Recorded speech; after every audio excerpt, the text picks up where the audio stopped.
and action. So welcome Noa Zilberman to Startup Guide. How are you today? I'm good. How are you? I'm very good. And I think I told you that I have a few very specific people that are there on my wish list to interview here on Startup Guide, and Noa Zilberman is definitely one of them.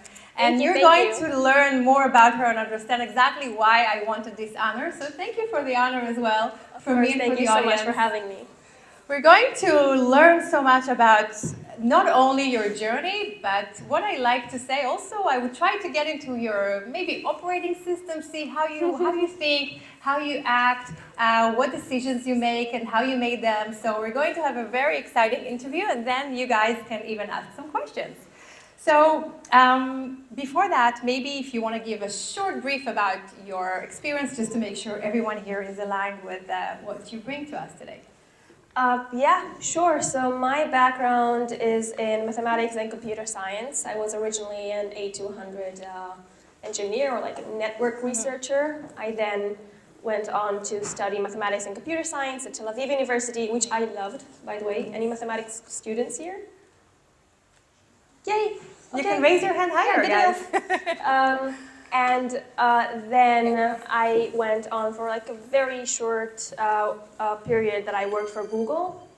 And I started my startup at the age of 24. 3 years after that, it was acquired by Checkpoint. And since then, been doing all sorts of things. Like the most difficult questions I'm asked is to give my title. I have no idea. So, yeah. And do we need a title? It's also a question. Well, it turns out you do when you try to register through things. So usually I just leave it blank.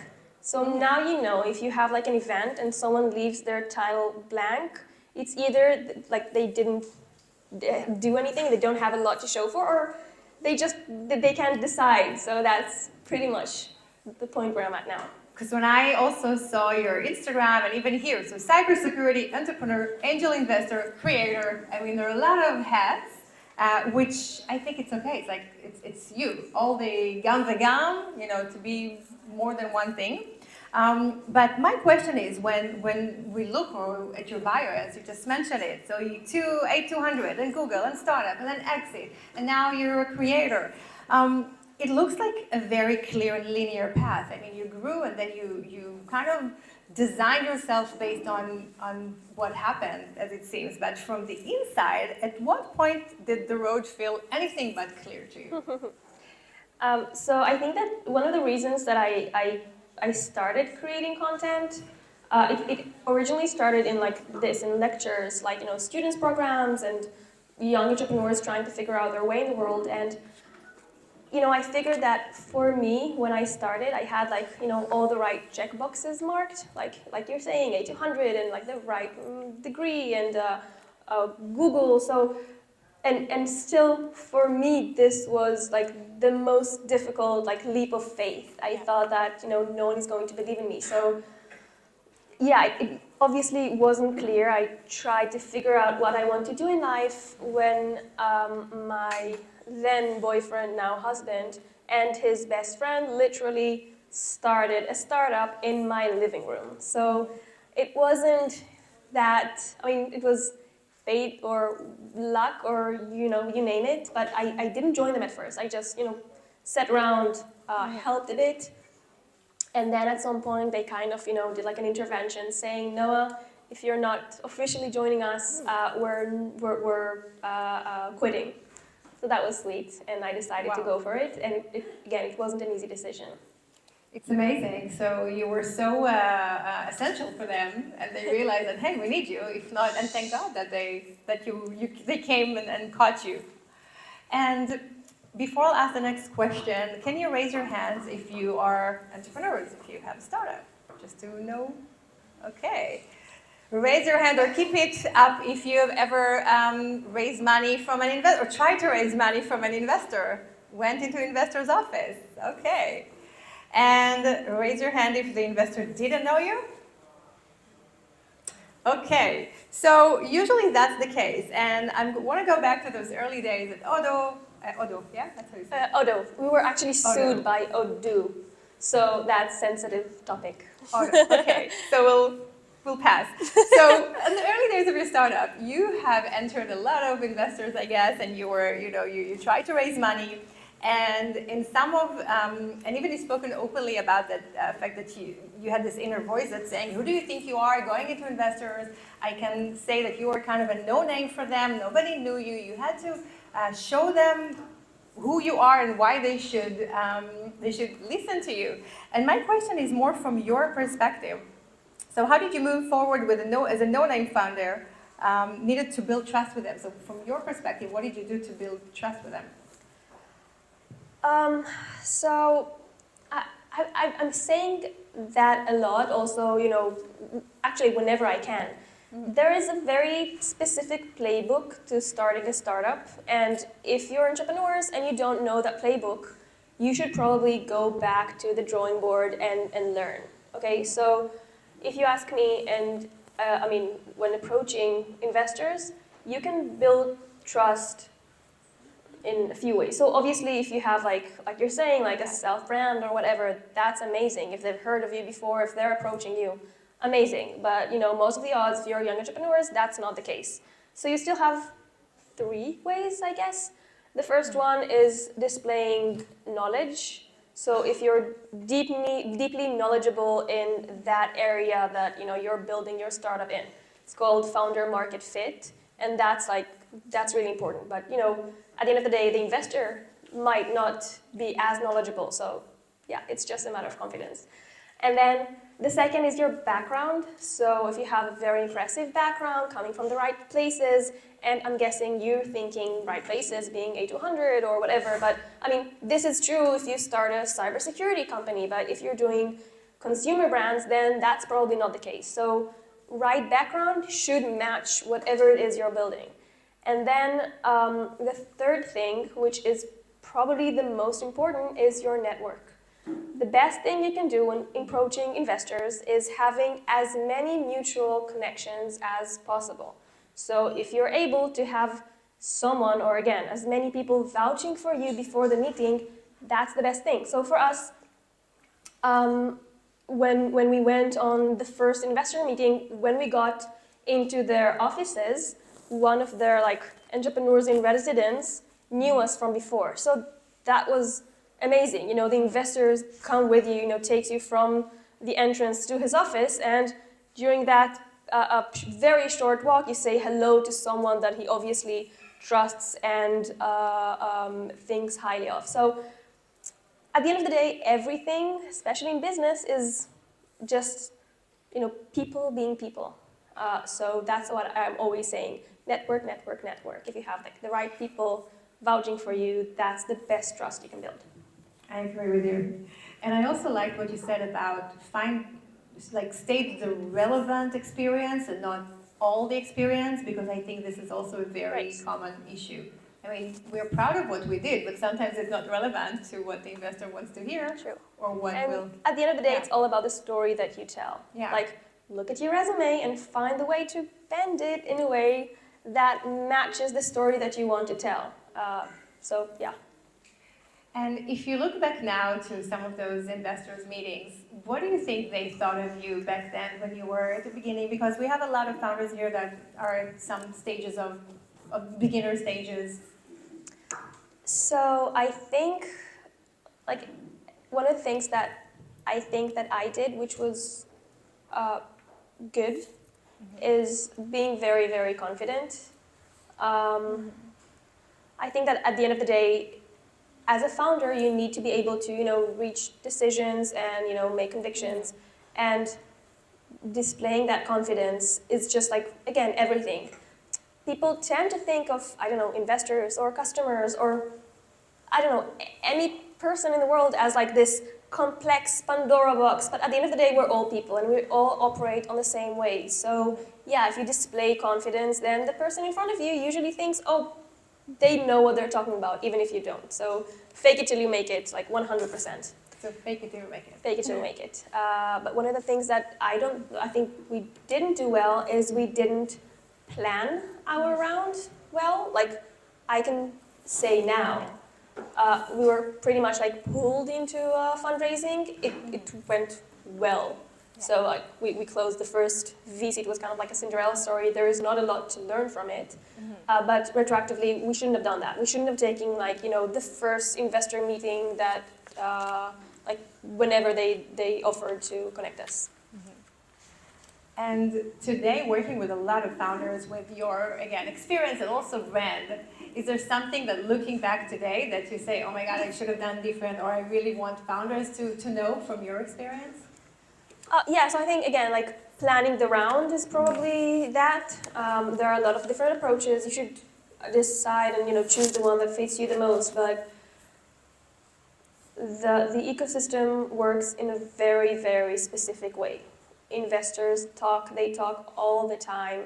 But like I don't know if I'm counted as an investor or not, but like we know everything about everyone, and like the small thing you do can carry with you. And I've heard so many stories about, again, misplanned rounds of like super hyped companies that ended in like, I wouldn't say failure, but like they didn't plan it well. And also the other way around, companies that weren't as interesting, but again, they were able to say no at the right places and yes at the right places, and ended up raising a bunch of money. So plan your round.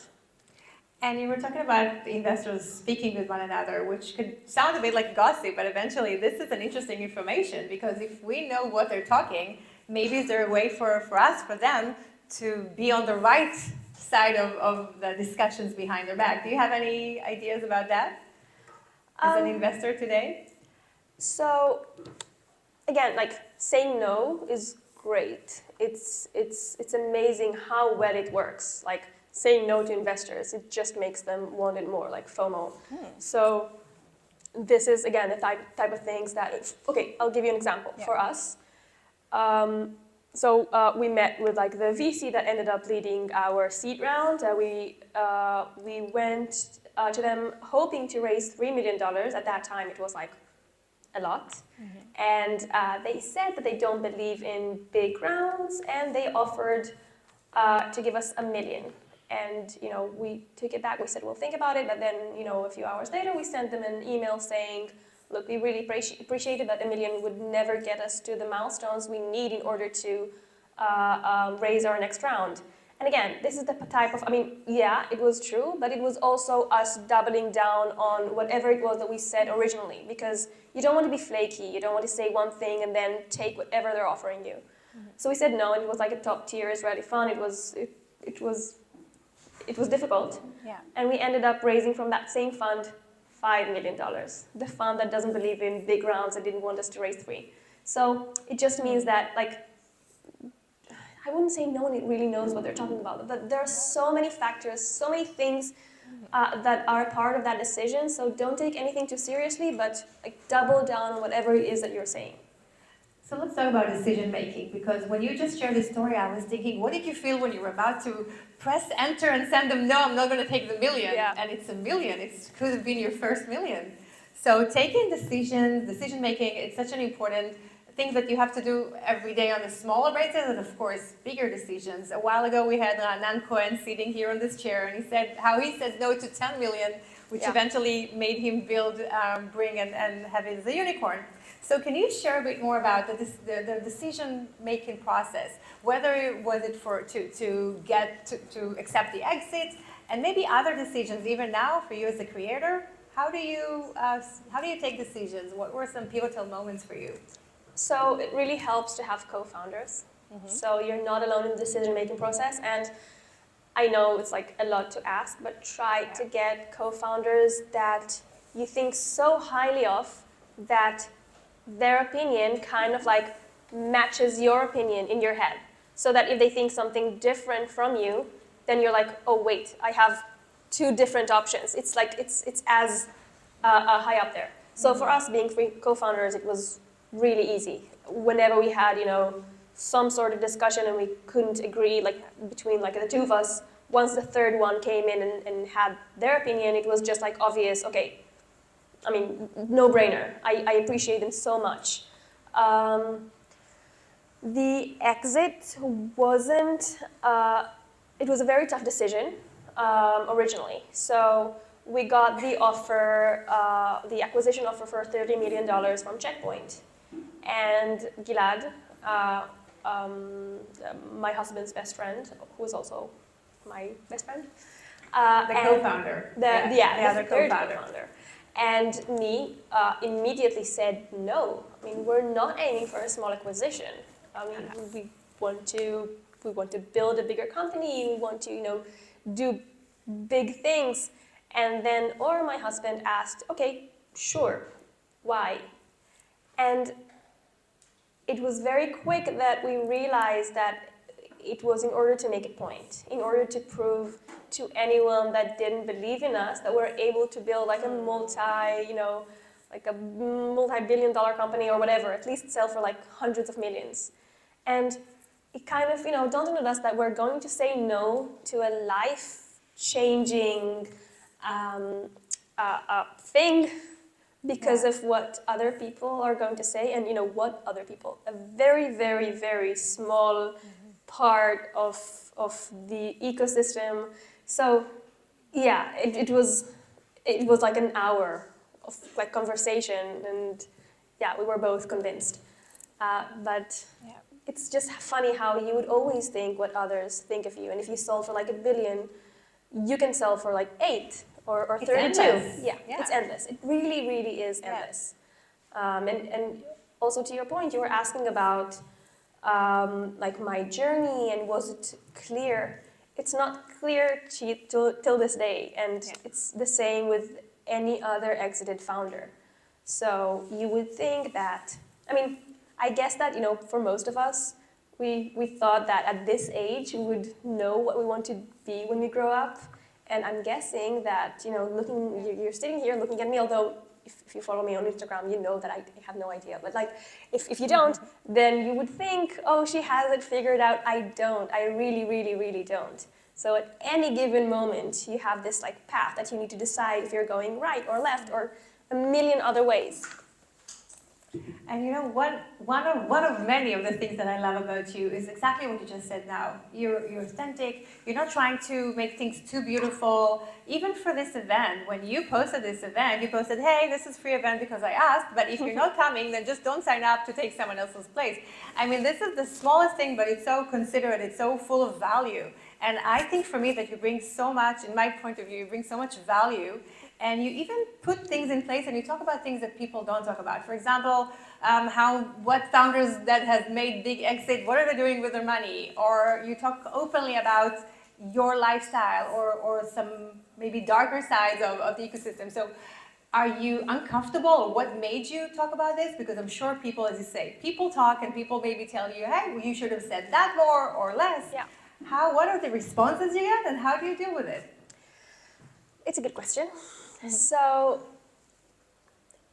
at the end of the day, I think that it doesn't matter what you do, as long as you do it with confidence, then it just, slides easier down people's throats. So, I think that, like, and it relates to, like building a personal brand, or doing anything. I think that the worst thing you can do, it sounds dramatic, but the worst thing you can do is like be generic. Leave the room without people remembering you. And I would say here, and again, this is me not being politically correct, but being a woman in a very male-dominated industry, whenever people ask me, how do you feel about that? Was that a problem for you? No, it was great. It was amazing. Everyone always remembered me, and I squeezed the hell out of it. So what I'm saying is, it's very important to be memorable. And the way you can be memorable is by choosing a character. That character should build on the person that you actually are. But you need to dive deep, understand who it is that you are, and like take dial it up, all the way up, and like lean into it. So it's okay, you can be like totally nerdy. It works, or you can be an asshole. Like the two biggest like people, the most influential people in the world, take Elon Musk and Trump. they made a career out of it. They're Just assholes, yeah. just commit to it, Yeah. like be that. So for me, I mean, I knew from like a very, very early on, I hated dressing up in like, button-down shirt and like wearing heels, and I did that for my startup. And like when we got acquired, I said like never again. I very deliberately did my Forbes 30 under 30 photo shoot in like tank top, like Fiat Saba. And I chose Instagram because it's a very like approachable platform rather than like LinkedIn where everyone's like sharing their success. And I did like this video series, which is like taking those like very those concepts that you would like to think maybe that they're like very difficult, and just like bring it down to like normal people level. So yeah, that's what I like to do. So that's how you expressed yourself when you are, and you didn't hold it back because you were supposed to. And that goes back to also to the decision making. I mean, who are you talking to, or what do you care about? I mean, do you care about what other people say, or being true to yourself, or what drives you, as you said? I'm going back to the question of the why. Why didn't you want to sell the company? And I mean, it seems like it's also aligned with a lot of other things that you do. And when it comes to what you said right now, so how planned are you? Because again, you've changed. You've changed when you had a startup, when you sold it, now as a creator, now even as a mom. So how is your brand changes, and how much are you investing in it? Because a lot of people say, oh my God, I need to write posts, and I need to try to be someone that I'm not, or they have a lot of conceptions which aren't necessarily true. So how are you managing it over time?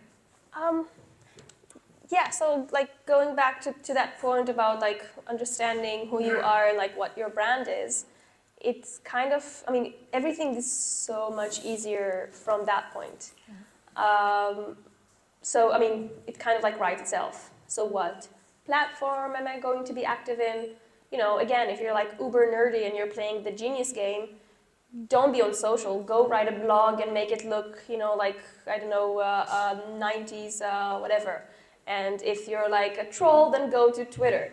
So again, it all leans on your brand, and it makes the way you dress, the way you talk. Like for me, one of the things that was so convenient for me is that I just had like the most recent initiative I was involved in was a Future Summit. It was like a big conference that I set up here in Israel, and you have like the biggest people, literally biggest people in the world coming here, and me coming to them and saying, Joe, and just like giving them a big hug, because again, like this is my brand values and it works. It just like, it works well because it really is the person that I am. You see people as people, and titles is not necessarily something that intimidate you or moves like, you? Not necessarily, but it's just very convenient to again, like, it's not fake it till you make it, but it's just very convenient to lean into a specific persona that, again, like, you're already there, just like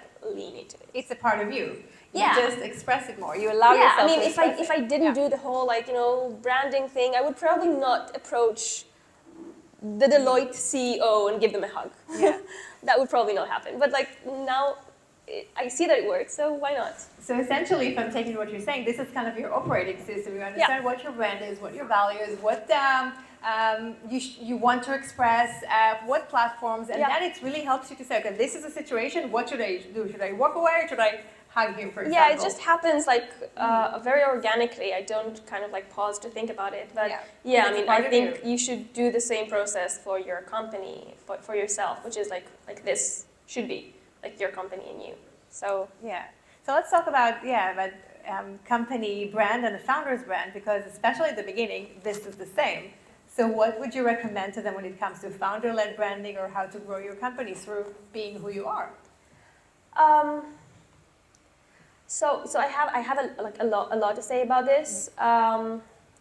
It's not necessarily like what you would think, because I, again, don't necessarily believe you should be on socials or I don't know, like write posts or whatever. I keep repeating that, like, don't be generic. Like if you're not going to rise above the noise, you might as well not do it. It's just like a waste of time and energy. So figure out what you should do to rise above the noise and invest all your effort there. So one example that I have is that at some point, so I post-acquisition, I started doing this for like, again, like students and like young entrepreneurs. And again, me being me, I loved kind of like, you know, taking things down to like our level. And I got great feedback and I said, okay, good, let's take this and scale it. Let's try to do it at scale.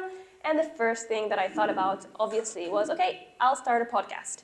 But I think that, like, what I always see around me is like entrepreneurs or investors or people that are big in the ecosystem not taking their own advice and going to start another podcast. And I'm sorry if there are any like podcasters here in the audience. It might work well for you, but you're obviously getting into a red ocean, like very, very crowded. So if you're asking your entrepreneurs or like as an investor or as a founder, you're asking yourself on your company, like, what's the competitive landscape and how am I differentiated? Do it in every aspect of your life. So if you're trying to build a brand, ask yourself the same thing. So that's kind of like what I did. And very quickly, I found that there is no like video content on like entrepreneurship.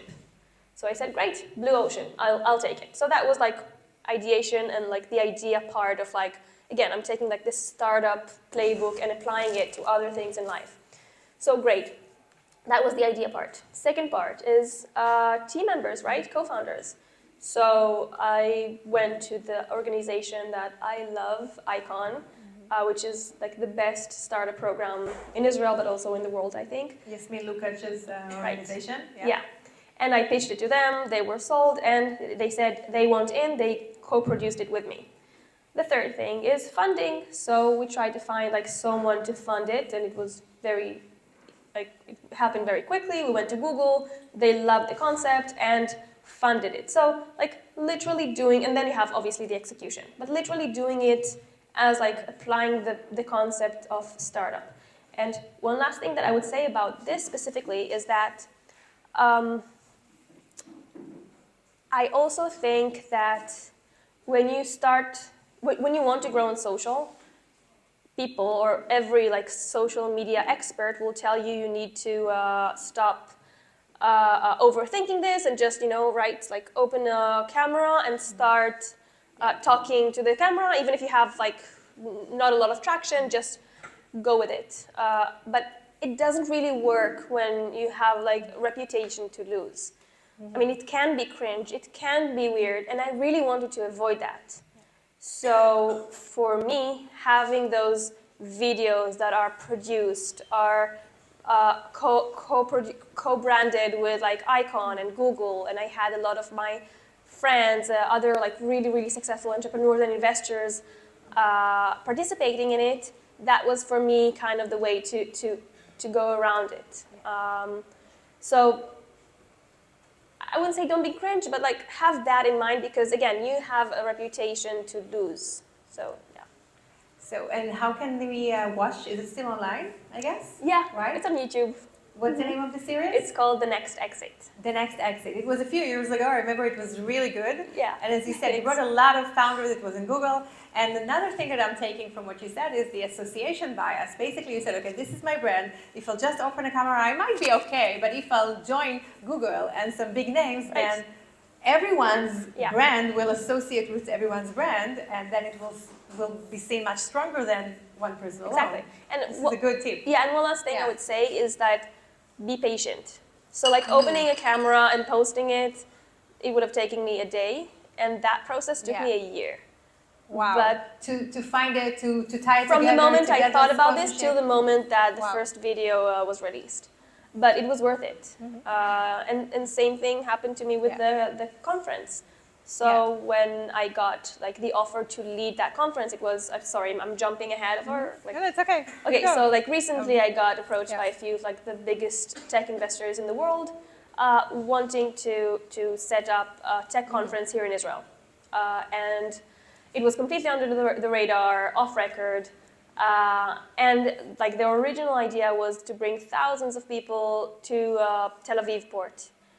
And I told them, look, it's not going to happen. It's not the way you build a brand. We need to be patient. So will make it smaller, 150 people, work on like the FOMO aspect. I literally went into the website, went full founder mode, deleted all the assets, painted the background black, put like password protection on it, and I said, from now on, exclusive, yes, very exclusive. Like, how else can you bring like people that literally have everything? You just create something that not everyone can have. Yeah. So again, like, it's not really like branding or just like, understanding like the core values of your brand. And then know how to execute them creatively and understand what the other person wants and how to be memorable. So everything you said is so important. So understand what your values, how to be memorable when you enter the room, how to create a different experience, how to be patient. There are so many gems here.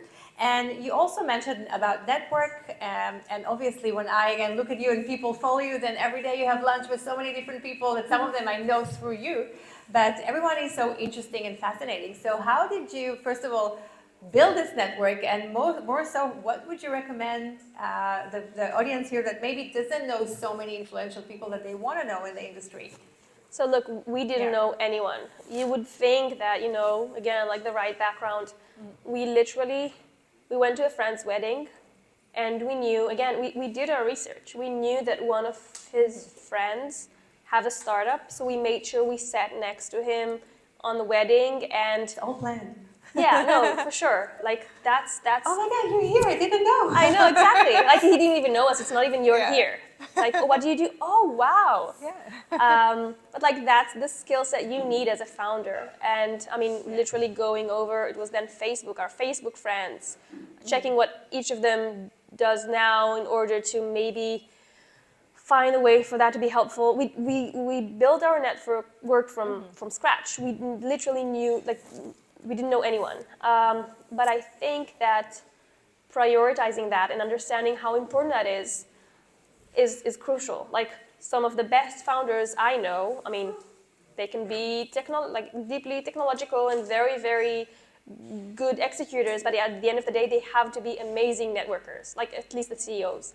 So I think that for us, it happened very, again, organically, because we're very friendly people. And I think that also the fact that I co-founded the startup with my husband kind of led us to, for example, we're meeting someone that, or my husband would meet someone that he likes. The next thing would be to go on a double date with them and their partner. Yeah. And then it automatically creates this proximity and feeling that we're close. And now a lot of, like, our play dates and like date nights are with friends that we met like through work. And it's no longer like work friends. They're like complete friends flying abroad together. And so, yeah, it's a lot of fun, so why not? And it actually brings me to the next topic that we want to talk with you about, which is really, apart from founding a company with your husband and raising 2 kids and having so many hats, as we said earlier. First of all, the main question for me is how do you, I mean, you have now your own ambitions, or has his own after, I guess, you sold the company. How do you maintain the possibility to achieve both of your ambitions right now in this moment? How do you make sure that you're fulfilled, but he's fulfilled as well at this point? It's funny, I think that this is tricky no matter where you are and what you did. It's even trickier for like other people. For us, when you have the privilege to decide what you want to do in life and you're not committed to everything, it's easier. Yeah. This is currently not the issue.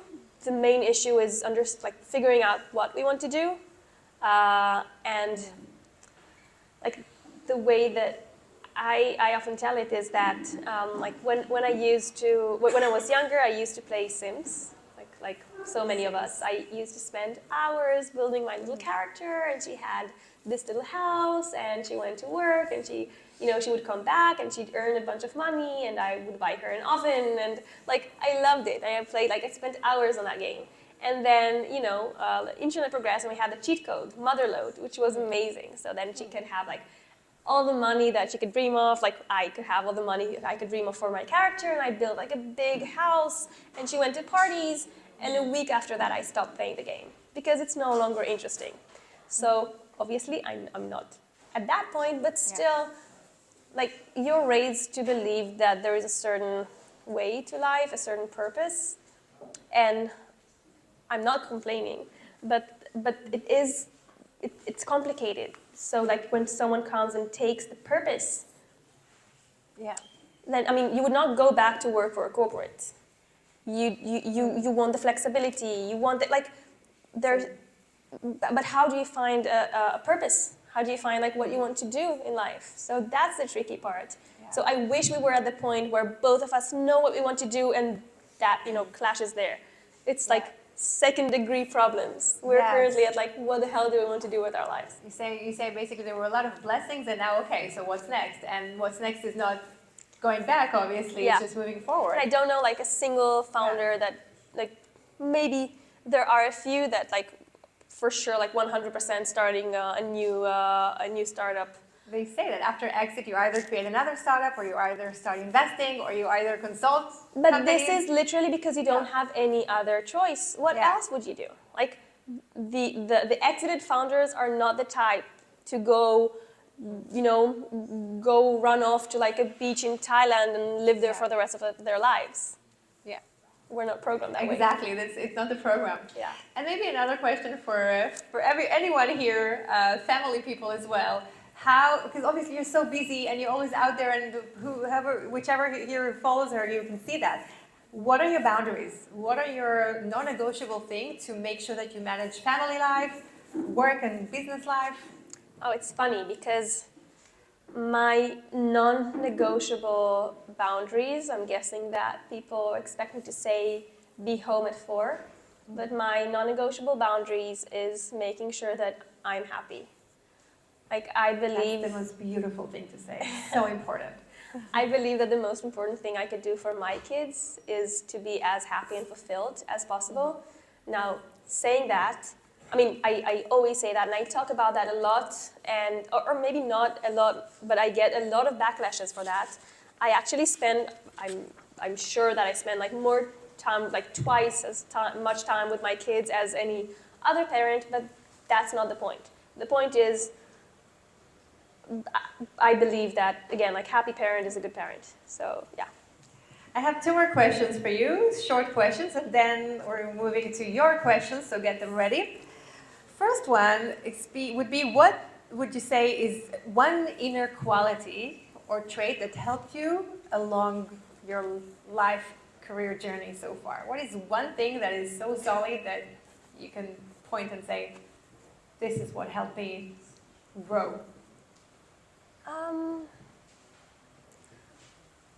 Probably, I would not say human engineering, but like the reverse engineering of how people think.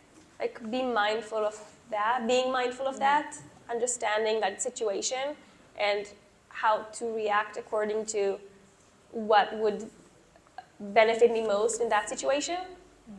It's a little like weird, but yeah, I guess. Analyzing situation, understanding them, reading the place, the people. I think it's very important. And this is something that AI can teach us, but it can't replace us. Yeah, this is another thing that cannot be replaced. There is still hope for humanity. Still hope. And we didn't even talk about AI. This is the first one we talked about AI today, I think. And another question is looking ahead, and you said that again, you're still carving the way. But what is your dream in let's say 10 years from now? What do you aspire to do, and what we can do to help you get there even? That's sweet. I mean, like if you ask me, realistically, I want more. I want more money. I want more success. I want to whenever you know how you're supposed to always be like the average of the people that surround you, then you always have like something to look up to do, which is not necessarily a good thing. But I think that nowadays I kind of realize that it's never ending. So I don't actually know. I think that the thing that I wish for myself is to be able to find that balance, to find that place where I'm like at peace with what I do. I don't need to continue to chase. I don't know if that exists. I really hope so. But like one thing that I have, I mean, I usually say that to entrepreneurs, so just like take it with you.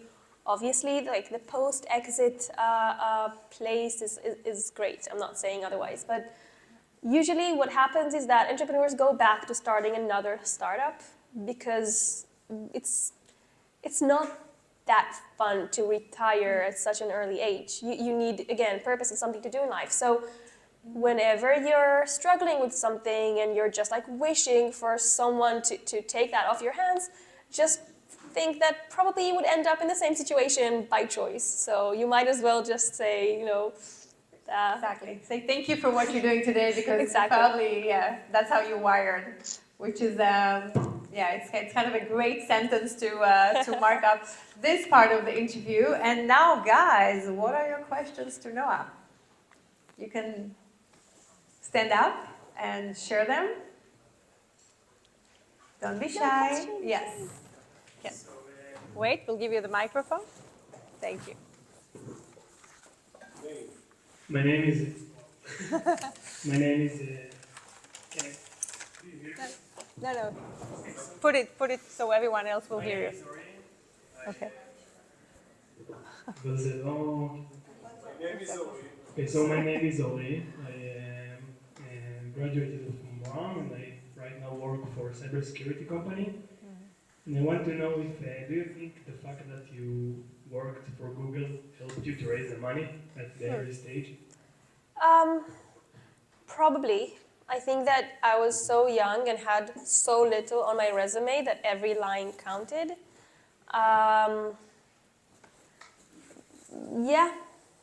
Yeah, but again, like everything was like the minimum it could have been for me to close the round.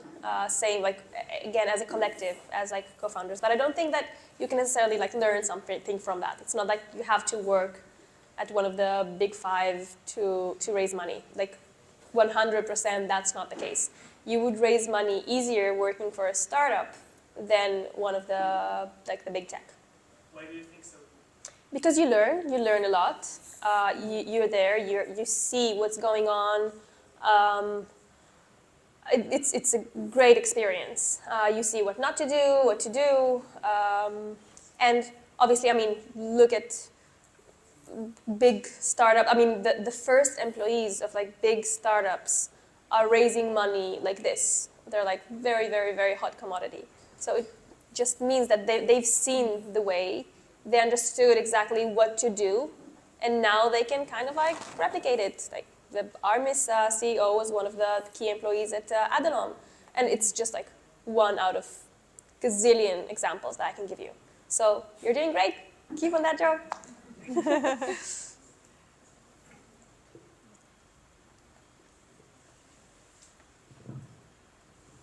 Thank you. So my name is Odo. I know you from Instagram. And I would like to know if you knew you want to be with the computer and tech as a very young child, as part of your childhood. It's a great question.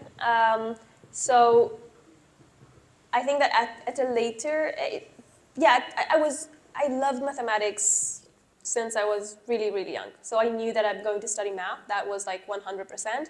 I didn't know that I'm going to combine it with computer science, but that's like pretty much like the practical aspect of it. And it's also not like my true passion. It's great, I mean, I like it, but not as much as I like mathematics and like the pureness of that. But I also have this big part of my personality that is leaning way more towards the what's the name? Like creative and like the other side. And it was my mom that told me that great advice. She said that if you're going to make that creative side of yourself your day job, you will not have a way to apply the technological side of you. But if you're doing it the other way around, you will have an amazing edge. And boy, was she right. This is exactly what I'm doing now. So I have like the basis, like again, my technological background, but now I'm applying all my creativeness. And this is, again, my edge in this world. Like when you're looking at all the cybersecurity founders that are like 100% tech-oriented, now I have something that they don't. And I'm squeezing everything that I can out of it. So I don't know if I answered your question, but Eleanor from London. Hey, no, I love the interview. Thank you so much, both of you. Just a quick question, because I love hearing you say the word confidence so many times. So I would actually like to learn about the time where you felt self-doubt, perhaps, or challenge or failure, and how you overcame that. yeah, sure. So don't mistake, when I say confidence, it's not necessarily like confidence from within. It's like, it's the fake it till you make it, and I believe in that so much because like that's the only way to kind of break that vicious circle of not being confident enough. So you have to put yourself out there. For example, I always had trouble public speaking, and when we started our startup, I knew that this is something that A, is important, and B, I want to do. So I started volunteering for like A200 Young Alumni Forum, and I started doing events like this. I was in that structure, and it worked. And like at the beginning, it was very uncomfortable for me, but I acted as though it is, and then at some point you pick up, and it looks like you know it yourself too.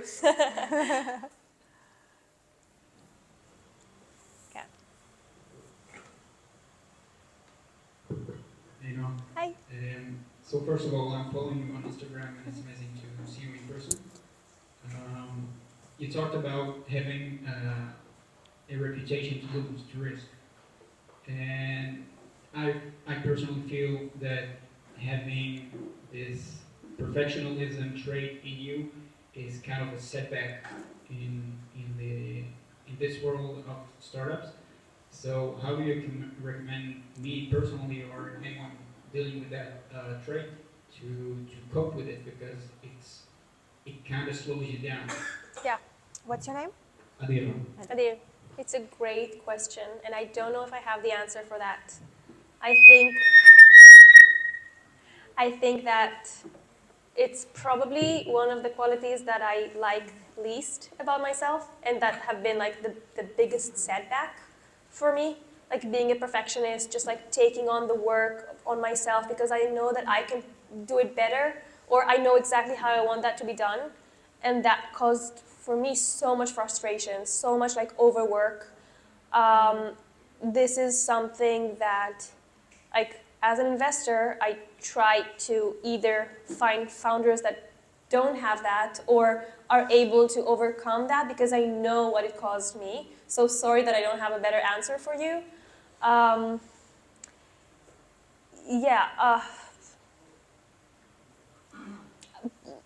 It's just, I mean, try to find like ways to, again, like to overpass it, to it's also one of the problems that like exited founders have. A lot of, I mean, we all say the same thing of like retroactively, if we would have now started a new startup, we would never do what we did originally that led us to the exit, because we would overthink everything. It's not good enough. The market is not big enough. The competitive edge is not, and like one of the best qualities that young entrepreneurs have is that they don't overthink. So just try to work on yourself. Sorry. There is not an exact formula, but Yeah. you can learn from your mistakes. Yeah, and from mine. Try to. Yeah. Thank you. Yes, anyone else? In the back. Please help us, Michal, with the microphone. Okay, so first of all, thank you for a very inspiring talk. What is your I name? haven't been this inspired in a while. Thank you. Okay. Excited. I noticed that, my name's Ariel. Probably around 20 to 25% of the time you talked about personal brand. And so as someone that's investing a lot of effort into that at this moment, if you were to found another company, how would you use your personal brand to do that? What would you do differently?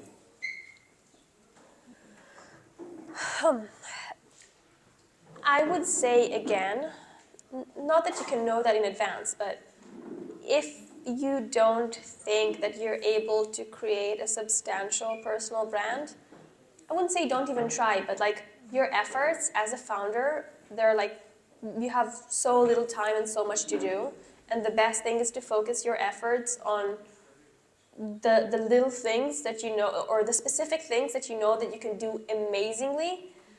So again, I wouldn't put on like generic posts on LinkedIn just to check that box of like, yay, I'm active on LinkedIn.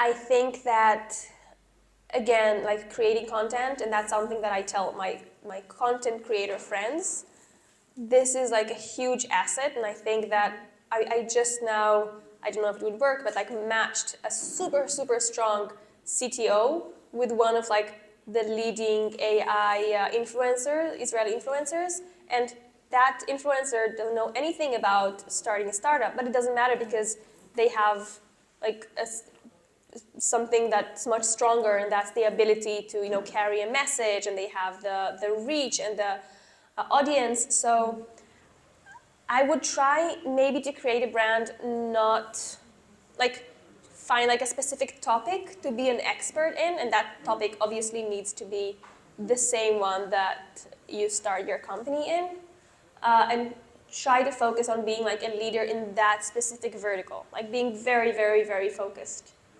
And again, also understand, see if that's working or not, and if it's not, then maybe put a pin on it and come back to it later.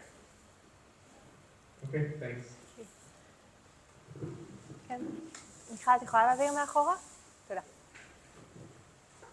Hi, I'm Mariella.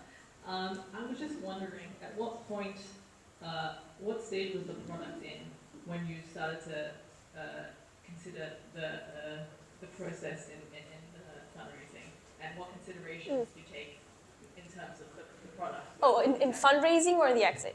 Fundraising. In fundraising. Yeah, it was nothing. It was like literally like a deck. But The idea stage. yeah, idea and architecture in the way that obviously we can pull off better than others. But you know that usually whenever you go fundraising, like the idea changes like 5 times. So unless you're doing something, if the חסם כניסה. חסם כניסה, and entry barrier. Right, If yeah. the entry barrier is not that high, then you're expected to have a product and customers, or at least some sort of like market conviction, strong market conviction, and an actual thing that you've developed. For example, if you're building an app, or again, something that is much more like application-based.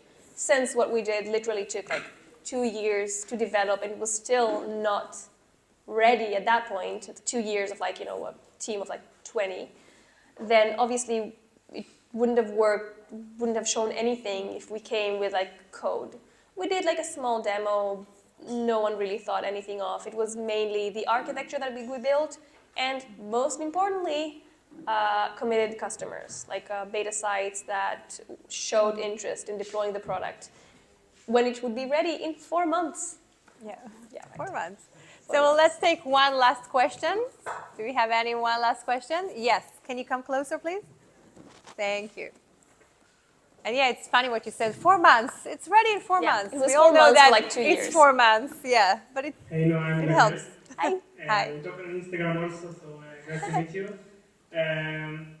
Now, the question I have that if in today area you would run your startup and try to fund your startup with all the AI and all the development, do you think that the mock-up that you did on the startup back then that get funded today also with the Yeah, I think so, because again, it was like mainly architecture. The mock-up didn't really help us, but that's cybersecurity for you. Like, it just acts very differently than any other aspect. If you're talking like deep tech, you're expected, like, for example, if you're building a time machine, then no one would actually care about the mock-up of the time machine, right? They would just want to show some sort of proof, some sort of architecture, something that would show them that you found a way to build a time machine. So when you're doing like deep tech, then no one really expects like a demo or a mock-up. It helps if you're able to do that, but usually it's just like, very, very boring, plain, like SaaS system. But again, if you're doing something like an app or whatever, then not only you're expected to show mock-ups, you should take those mock-ups, you should put them out there, promote them a little bit, see see the response that you get from the market, and on those numbers, go and fundraise. Show the conversions, show you have a lot of metrics. And you're expected to do that because how else would you prove that you have something valuable here? So at the end of the day, I think that mock-ups, investors are not interested in the mock-ups. Maybe it helps you explain what you're doing, but it's not about that. They want to see real market interest. Sure. Thank you so much. And more, guys, more of that on Noa's Instagram. So she shares a lot of great knowledge there. So before we finish, two things. One is between us and one involves you guys. So between us and everyone, I want to thank you so much for coming here, for sharing all your smarts, for sharing this with authenticity and realness and care. So big round of applause to Noa. Thank you so much. And because I can and we love it, I want to give you a gift, which is my book, The Super Connectors Playbook. Even though you're a top connector and you're a top personal brand builder, I hope you'll enjoy what the book has to offer. So enjoy. Thank you. And before you go, guys, we invite you here because we have a world global leading selfie champion. And we're going to take a group selfie by Shachar. And that's how we finish every meeting, by the way. Everyone got to come here to the stage and we're going to